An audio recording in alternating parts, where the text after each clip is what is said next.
1912년 5월 25일 덕수궁 함령전. 환한 봄날이었지만 궁궐은 묘한 긴장감에 휩싸여 있었습니다. 예순을 넘긴 노왕제 고종이 갓 태어난 딸을 품에 안았습니다. 주름진 손으로 작은 손가락을 어루만지며 황제는 눈물을 흘렸습니다. 기쁨의 눈물이었지만 동시에 깊은 불안의 눈물이기도 했습니다. 나라는 이미 사라졌고 황실은 일본의 감시 아래 놓여 있었습니다. 이 작은 생명이 맞이할 운명을 생각하니 가슴이 무너져 내렸습니다. 고종은 딸의 이름을 직접 지었습니다.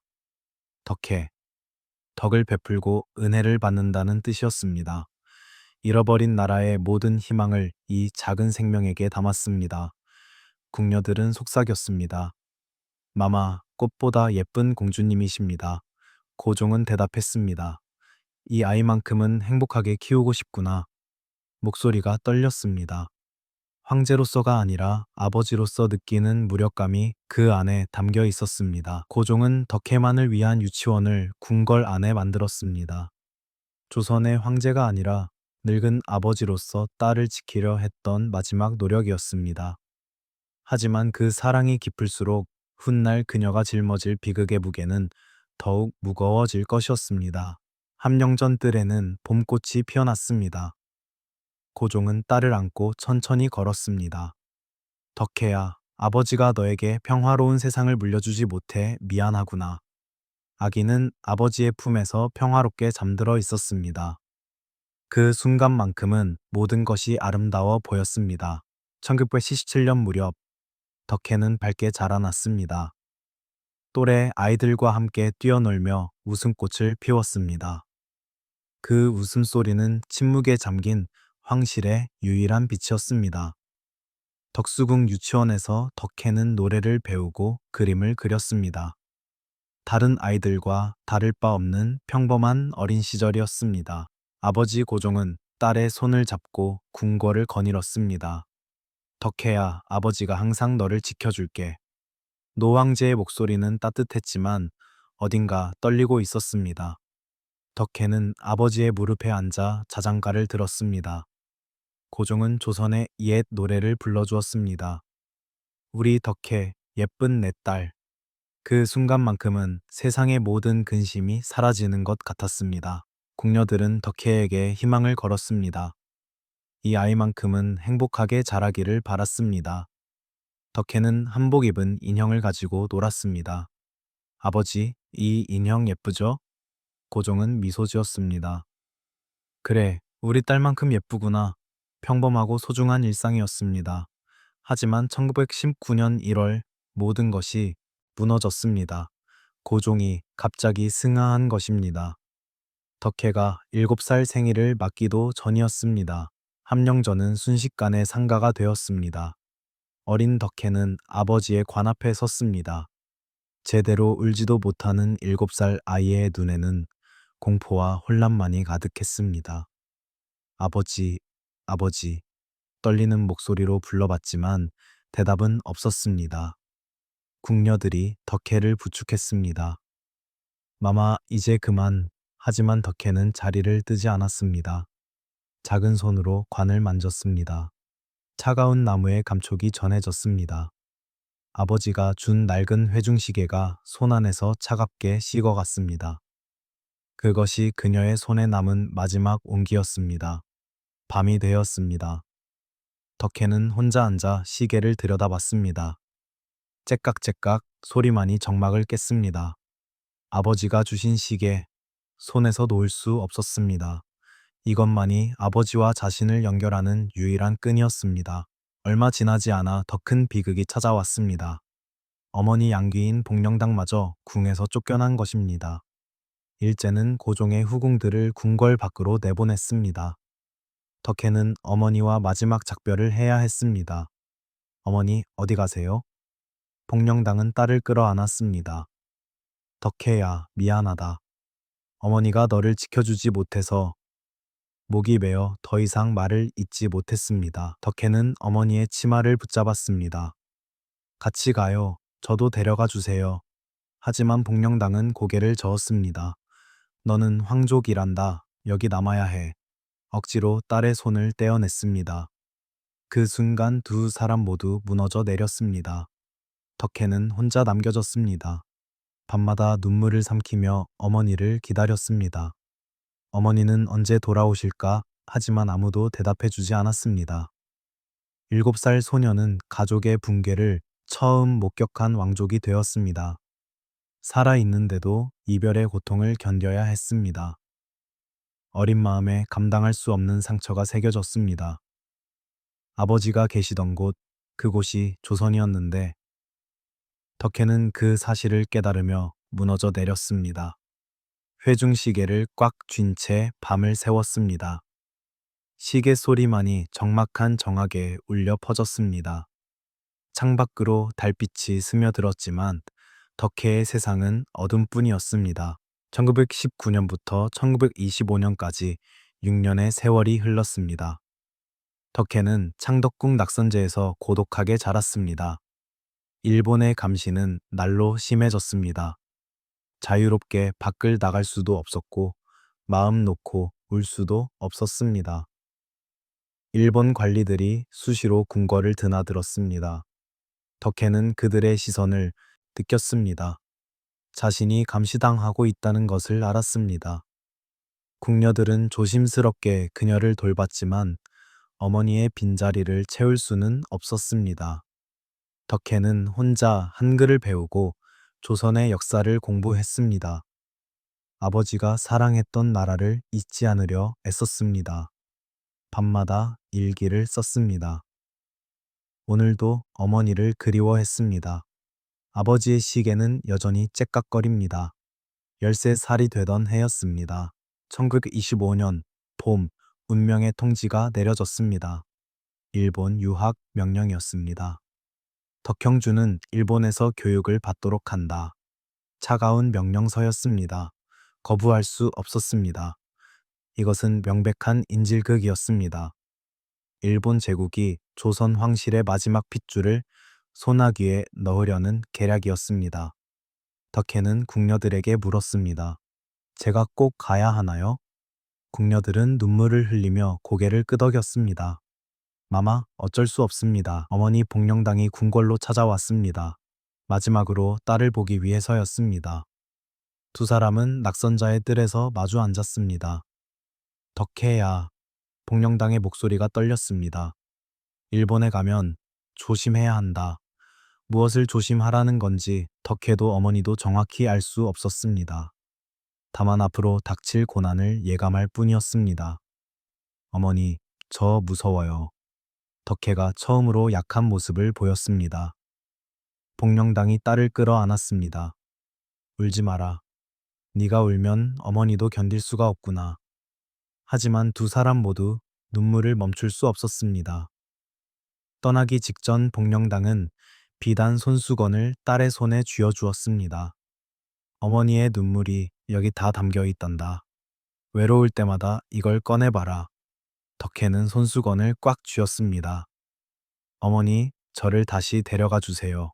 그 말이 전부였습니다. 더 이상 무슨 말을 해야 할지 알 수 없었습니다. 1925년 3월, 경성역, 이른 아침이었습니다. 플랫폼에는 사람들이 가득했지만 덕혜의 세상에는 오직 어머니만 보였습니다. 복령당은 눈물로 얼룩진 얼굴로 서 있었습니다. 덕혜야, 건강해야 한다. 꼭 건강해야 해. 같은 말을 반복했습니다. 덕혜는 고개를 끄덕였지만 말을 할 수 없었습니다. 목이 메었습니다. 일본 관리들이 재촉했습니다. 시간입니다. 출발해야 합니다. 덕혜는 천천히 기차에 올랐습니다. 한 걸음 한 걸음이 무거웠습니다. 창가에 앉아 밖을 내다봤습니다. 어머니가 손을 흔들고 있었습니다. 덕혜도 손을 들었습니다. 기차가 출발했습니다. 창밖으로 어머니의 모습이 점점 작아졌습니다. 덕혜는 유리창에 손을 댔습니다. 차가운 감촉이 손바닥에 전해졌습니다. 어머니, 소리 없이 불러봤습니다. 이것이 조선과의 마지막 이별이었습니다. 고향과 어머니와 자신이 알던 모든 것과의 영원한 작별이었습니다. 기차는 부산으로, 그리고 바다를 건너 일본으로 향했습니다. 덕혜는 창밖을 바라봤습니다. 점점 멀어지는 조선의 땅이 보였습니다. 그 순간 덕혜의 마음속에서 무언가가 부서지기 시작했습니다. 나를 지켜줄 사람이 아무도 없다. 그 깨달음이 어린 가슴을 짓눌렀습니다. 침묵이 유일한 저항이었습니다. 눈물조차 흘릴 수 없었습니다.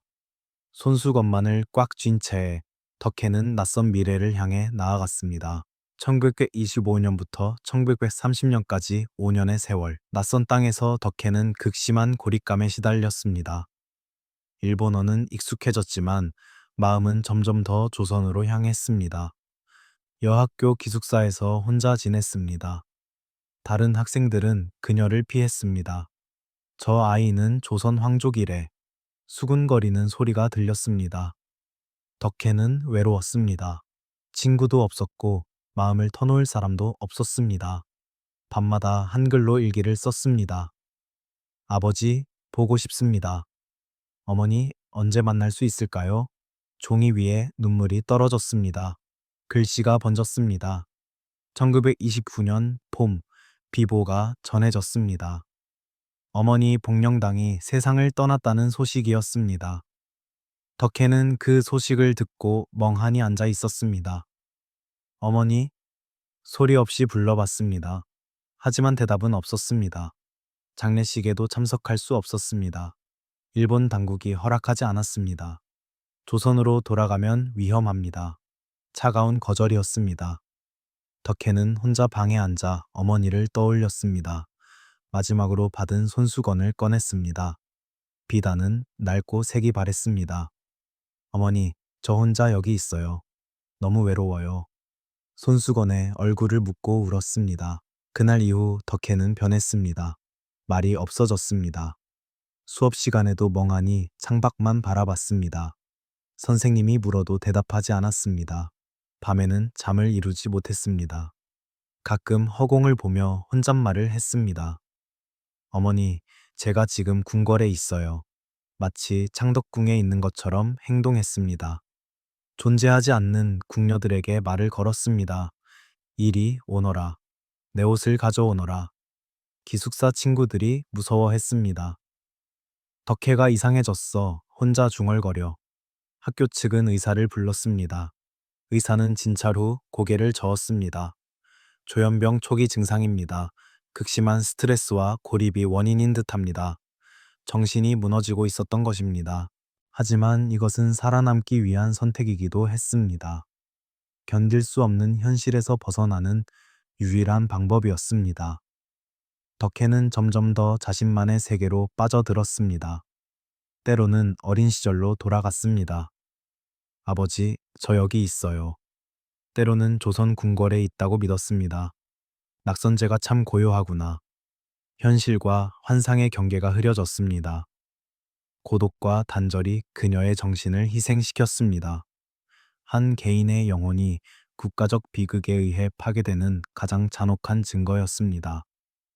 빈 허공에 던지는 한국어가 그녀의 유일한 고향이 되었습니다. 고향이 그리워 아무도 듣지 못하는 목소리였습니다. 1941년 5월, 일본 당국은 결정을 내렸습니다. 덕혜를 대마도의 귀족소 다케유키 백작과 결혼시키기로 한 것입니다.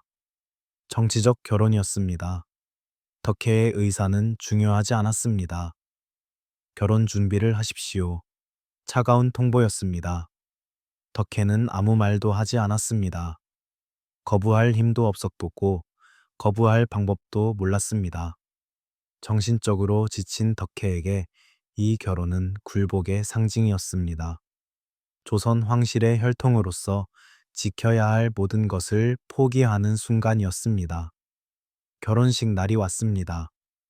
화려한 혼례복을 입었지만 덕혜의 얼굴에는 생기가 없었습니다. 거울을 보며 생각했습니다. 저 사람은 누구일까? 자신조차 알아볼 수 없었습니다. 결혼식장에 들어섰습니다. 하객들의 시선이 느껴졌습니다. 신랑소 다케유키가 앞에 서 있었습니다. 처음 보는 남자였습니다. 결혼식 내내 덕혜는 조용히 눈물을 흘렸습니다. 웃지도 않았고 말도 하지 않았습니다. 홀레복을 입은 인형처럼 그저 서 있을 뿐이었습니다. 이것이 내 운명인가? 속으로 되뇌었지만 아무도 들어주지 않았습니다. 결혼 후 대마도로 갔습니다. 바다로 둘러싸인 섬이었습니다. 또 다른 감옥이었습니다. 남편은 친절하지도 냉혹하지도 않았습니다. 다만 무관심했습니다. 덕혜는 혼자 방에 앉아 시간을 보냈습니다. 1932년 딸 정혜가 태어났습니다. 짧은 순간이었지만 모성애가 덕혜를 깨웠습니다. 아기를 안았을 때 처음으로 온기를 느꼈습니다. 내 딸, 눈물이 흘렀습니다. 내 딸만큼은 행복하게 키우겠어. 다짐했습니다. 정혜는 덕혜의 유일한 희망이었습니다. 아기에게 한국어로 자장가를 불러주었습니다. 우리 정혜, 예쁜 내 딸? 아버지 고종이 불러주던 그 노래였습니다. 하지만 병은 깊어져만 갔습니다. 가끔 정신이 혼미해졌습니다. 정혜를 보며 물었습니다. 너는 누구니? 그러다가도 정신을 차리고 아기를 꼭 안았습니다. 미안해. 엄마가 이상해서.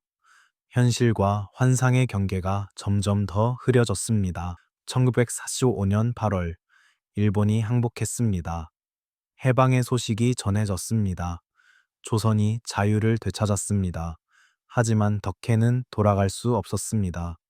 건강이 너무 나빴습니다. 정신병원에 입원했습니다. 차가운 병실에서 혼자 지냈습니다. 가끔 정혜가 면회를 왔습니다. 어머니, 정혜의 목소리가 들렸습니다. 덕혜는 딸을 바라봤습니다. 때로는 알아봤고, 때로는 알아보지 못했습니다. 1950년, 결국 이혼했습니다.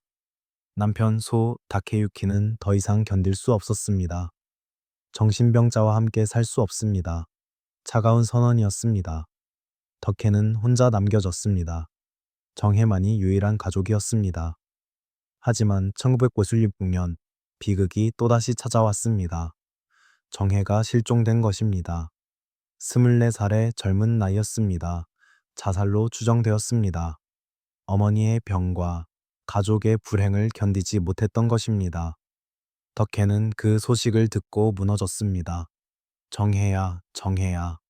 부르고 또 불렀습니다. 하지만 딸은 돌아오지 않았습니다. 모든 것을 잃었습니다. 남편도, 딸도, 정신도. 그녀에게 남은 것은 돌이킬 수 없는 고독과 상실뿐이었습니다. 사랑 없는 결혼은 나라를 위해 치러야 했던 마지막 의무였고, 자신의 행복을 영원히 포기하는 궁극적 희생이었습니다. 병원 창밖으로 비가 내렸습니다. 덕혜는 빗소리를 들으며 생각했습니다. 나는 왜 살아있을까? 대답은 없었습니다. 1962년 1월 26일, 김포공항. 38년 만에 귀국이었습니다. 한국 정부와 국민들의 노력으로 마침내 고국으로 돌아올 수 있었습니다. 50살이 된 덕혜는 모든 것을 잃은 폐인이었습니다. 휠체어에 앉아 있었습니다. 공항에는 많은 사람들이 나와 있었습니다. 언론도 취재를 나왔습니다. 오빠 이은이 마중 나왔습니다. 백발의 노인이 되어 있었습니다. 덕혜야, 나야. 이은이 다가갔습니다. 하지만 덕혜는 오빠를 알아보지 못했습니다. 멍한 눈으로 주위를 둘러볼 뿐이었습니다. 저는 한국 사람이 아닙니다. 첫 마디가 그것이었습니다. 정체성마저 잃어버린 사람의 비통한 고백이었습니다. 이은이 손을 잡았습니다. 덕혜야, 나야, 오빠야. 집에 왔어. 하지만 덕혜의 손은 차갑고 굳어 있었습니다. 반응이 없었습니다. 기자들이 카메라를 들이댔습니다. 플래시가 터졌습니다. 덕혜는 눈을 감았습니다. 너무 밝았습니다. 너무 시끄러웠습니다. 집에 가고 싶어요. 작은 목소리로 말했습니다. 조국은 그녀를 잊지 않았지만 그녀는 조국을 알아보지 못했습니다. 창덕궁 낙선제로 돌아왔습니다. 어린 시절 고독하게 지냈던 그곳으로. 경복궁이 아닌 작은 정악에서 조용히 살기로 했습니다. 낙선제는 변하지 않았습니다. 뜰의 나무들도 그대로였습니다. 하지만 덕혜는 모든 것을 알아보지 못했습니다. 여기가 어디죠? 궁녀들이 대답했습니다. 마마의 집이십니다. 낙선제이십니다. 덕혜는 고개를 끄덕였습니다. 하지만 이해하지 못하는 듯 했습니다. 사랑하는 아버지의 나라로 돌아왔지만 남은 것은 고요한 고독뿐이었습니다. 날마다 같은 일상이 반복되었습니다. 아침에 일어나 뜰을 거닐었습니다. 가끔 정원을 거닐며 허공을 바라봤습니다.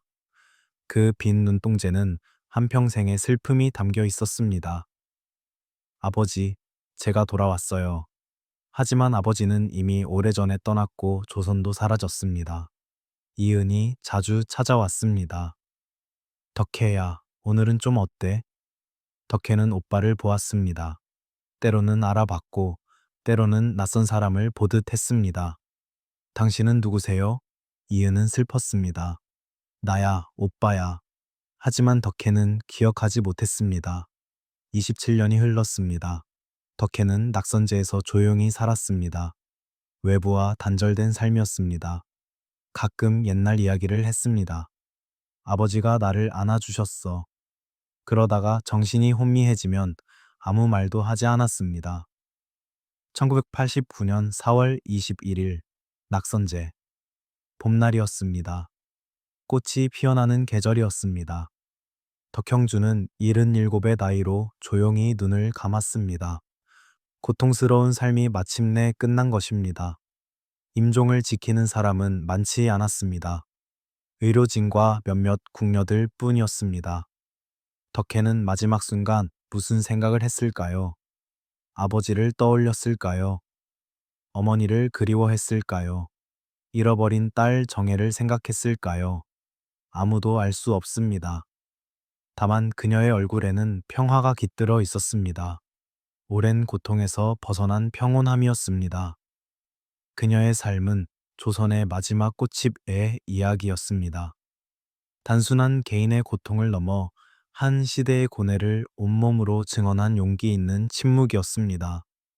공식 기록은 적었습니다. 역사책에서 덕형주는 몇 줄로만 기록되어 있습니다.